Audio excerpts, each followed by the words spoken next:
Toto nebude, nestačí to. Nestačí to. Keď športovec dá všetko do toho zápasu alebo do nejakého výkonu, vtedy je spokojný. Aj keď nevyhrá, ale vie, že dal všetko. Keď sa naučíte poriadne na nejakú skúšku, viete, že ste dali všetko do toho, aj keď nevyšla, tak ste dali všetko.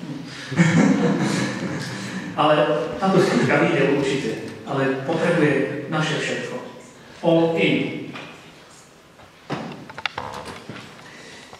A tu nie sme sami. Sprevádza nás Duch Svätý, milosť Ducha Svätého nás sprevádza. Nebojte sa.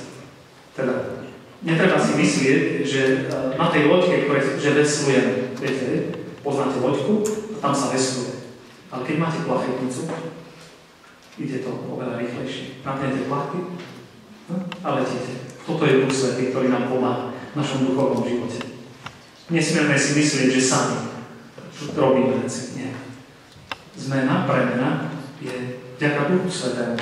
Ale my toto musíme dať všetko. Musíme predložiť.